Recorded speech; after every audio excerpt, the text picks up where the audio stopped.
So we want to kind of pre-plan that. So I don't, hey, I got this new CO2 set up in the summer. Crank it and you leave and you come back and plants are roasted because the room went up to 110 degrees because you gave them the gas. So you definitely want to pick and choose your battles for CO2 supplementation.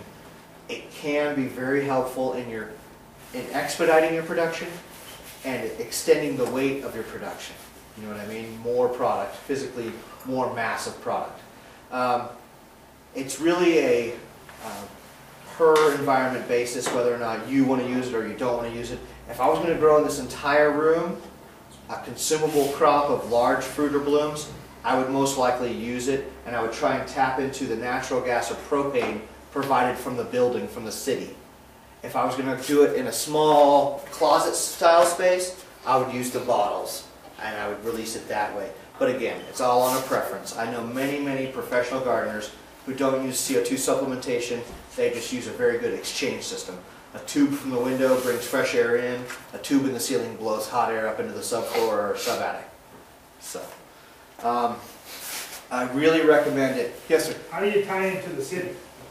No, if your house is plumbed with natural gas or with propane already, then you would buy a device where you could just attach to that plumbing. Yeah, exactly. That was what I was trying to infer from the city. So if you have a gas stove, you have gas in the house. If you have a gas water heater, you have gas in the house. Yes, Brett? So you're dropping CO2 in the daytime, all day? All day. All day long. How many parts per million? So in the room right now, there's actually a few of us in here, so it's a little higher than normal, but most rooms are ambiently 300 to 500 parts per million at all times. And that's just the amount in the atmosphere. Plants really start to react right around 1,500 parts per million of CO2. So typically you supplement by 1,200. So there's a mathematical equation which basically you size the room, you do length times width times height, which is typically 8 feet, times the amount of parts per million you want to supplement, in our instance 1,200. So I do length times width times height times 1,200. And that will tell me the amount to set the cubic feet per minute distribution rate of whichever device I'm using. And layman's wise, if you don't have these measurement devices, it's the response of the plant. A plant with normal phototropism has horizontal branching in leaves. A plant in an enriched environment, again, you'll start to see a more vertical look to the plants. They'll be reaching up to the sky because they're spreading their wings so that CO2 can get into every single surface. So that's how you can tell. What's the danger to us? Dangers to us, good question. So CO2 can suffocate humans and animals. So most people I know garden on the lower level of their house or in a back part of their house, but some people do garden very close to their living environment. So if I was going to grow in the closet in my bedroom, I would probably not supplement CO2 for fear that the CO2 would come out of the closet and build on the ground because it's heavy, but then build up a very high level of concentrated CO2, which could stifle us. So you want to watch for that. Typically the telltale sign that you're being exposed to a great amount of CO2 is that your ear senses a pressure difference. And the way I can tell you to do it right now is you hear me speaking, it's a normal volume. If you take your hand, you cup it over your ear in such a way that it doesn't block your ear all the way, but just a little bit, that difference in sound is the same difference in pressure that the CO2 will bring. So you'll be in the garden, everything will be hunky-dory, and you'll be like, that fan sounds weird. The stereo sounds like it's being fed to me through a tin can phone. So, and that's a good way to get out of there. Typically, we turn off CO2 when we maintenance our plants, and then just as soon as we go to leave, we turn it back on. You know what I mean? It's very uncommon that you're going to hurt yourself or damage yourself or any of the other living entities within your house with the supplemented CO2 that we use, because it meters it out so slowly, and the plants are already drawing it up as soon as it's metering it out. So, let's see. So, measuring CO2, again, there's many different measurement methods, many different devices, electronic devices which will sniff the air, devices that actually control the sequencing, so just mathematically, we know how much there should be in the room and how much we're adding. We talked about our target level. Our target level, of course, is 1,500 parts per million of CO2. And again, that's the part where you start to see the plants stand up and be super, super happy, which we'd love to see. We talked a little bit about the different emitters, the bottle, the yeast and sugar, the burning of propane or natural gas to make the byproduct of CO2. As far as your costs of startup for supplementation, they're all pretty similar. Your bottles, depending upon where you source them, typically are around $100. And they're typically, you don't own it, you're just renting it, or you're an exchange type of a deal.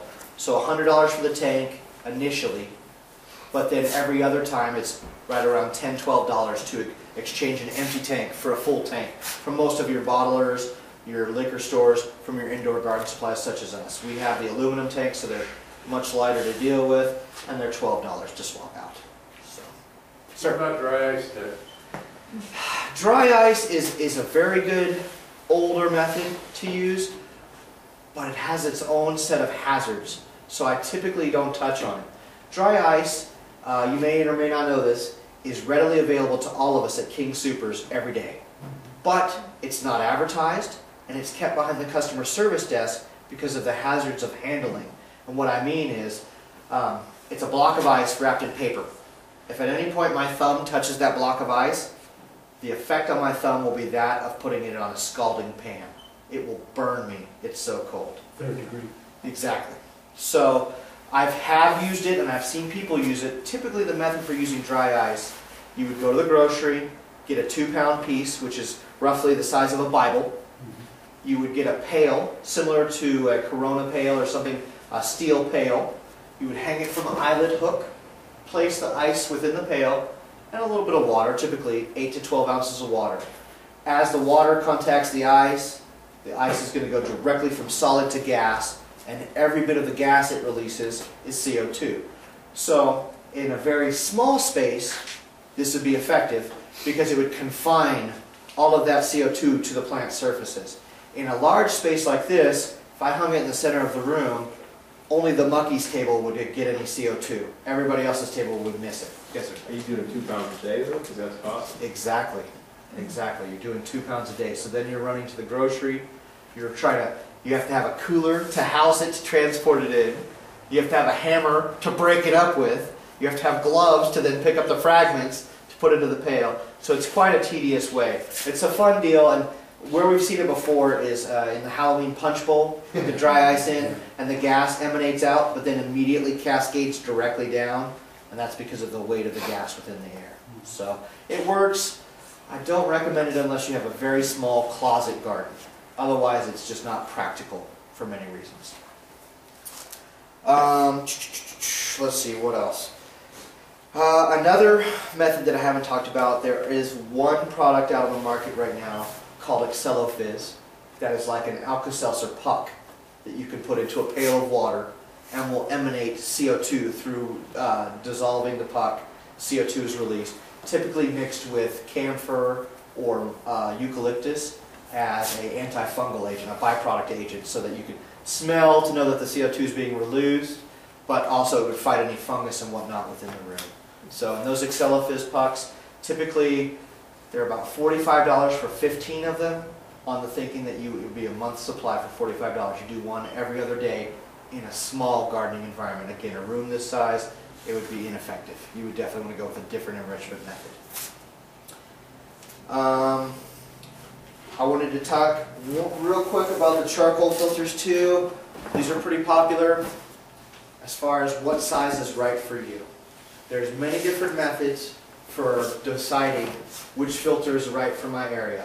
You could use a filter which has a rate of air exchange, and then according to the size of your room, the square foot of your room, the filter, the flow rate of the filter would then match that way. Typically the way we do it is we find out how many watts of light that you're gardening with, because watts of light tells me how many plants you can support. Regardless, you can only fit so many plants and there's so much light. So then I then take that amount of plant, the theoretical amount of plant, versus the theoretical weight of the charcoal. So, as a for instance, if I'm gardening with a 400 or 600 watt light alone, then about a 40 or 60 pound charcoal filter is totally adequate.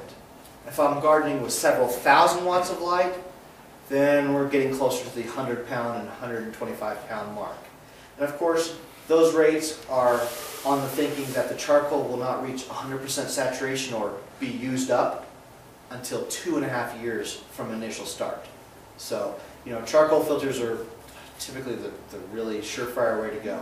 They run for years, and once you start them, you don't have to do anything else to them. There's hardly any maintenance whatsoever with the charcoal filter. Would the charcoal filter filter out the CO2? Yes, okay, so now if I have a charcoal filter and the bottle sequencing out the gas, typically I put them on a staggered timer. 15 minutes of stink removal, 15 minutes of gas, 15 minutes of stink removal, something of that nature. And again, it's all placement. Charcoal filters are typically placed by the ceiling to get them out of the way, and so they suck the heat. And since CO2 falls to the floor so fast, it's kind of a saving grace in that manner. You know what I mean? They kind of bypass each other because of location as well. Any other questions for today? Are you going to touch on aquaponics at all? I certainly could. Okay, aquaponics is another method of hydroponics in which we have a symbiotic relationship between two things, typically fish and plants. And the way that it would work is you would have a tank typically full of tilapia or some other very tolerant variety of aquatic life, and you would have plants. And so the way that the system would work is the fish would poop into the water, and then the water would feed the plants. The plants would remove all of the waste from the fish, cleansing the water, plus they remove all of the ammonia from the water, which is very toxic to fish in water. And so then it's returned back to the fish as clean water. So ultimately, the fish are fertilizing the plants, and the plants are filtering the fish's environment. And so you'll see these typically at the universities and in some regions where they'll raise tilapia and they'll raise simple greens, lettuces, things of that nature, not tomatoes cubes, but simple leaf-producing plants, and they'll feed each other.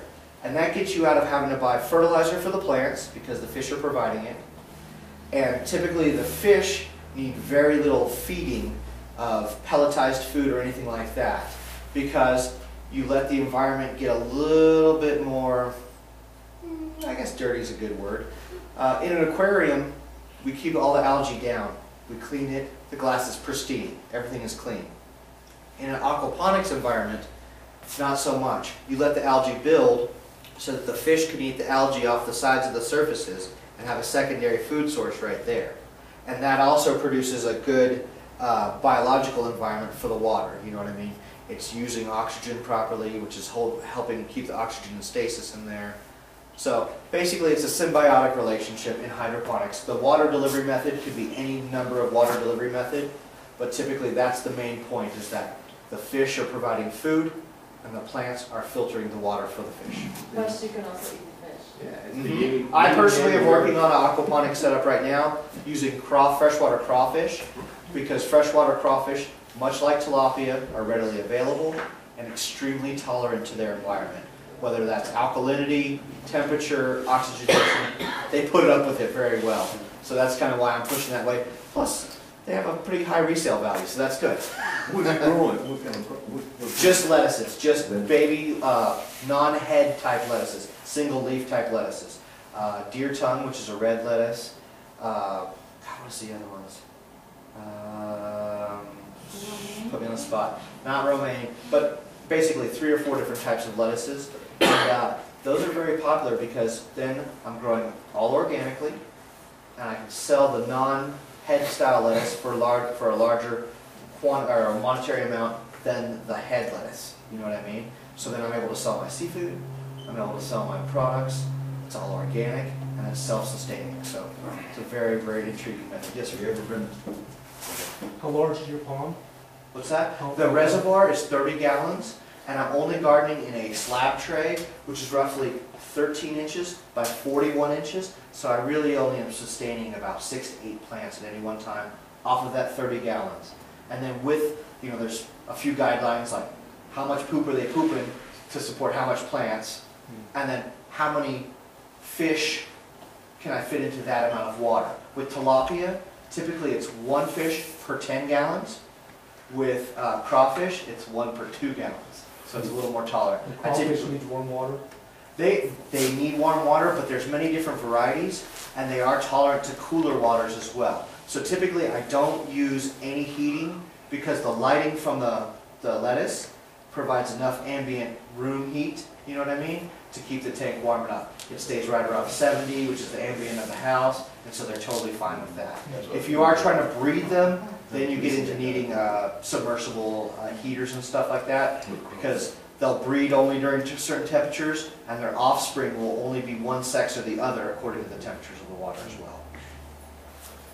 We were down in Florida about 10 years ago, and went to Epcot, Oh God, yeah. and that's where I seen. World of Hydroponics, They so had cool. They had about a 3-foot wide concrete culvert Mhm. throughout this block-long building, Mhm. and they were using freshwater shrimp.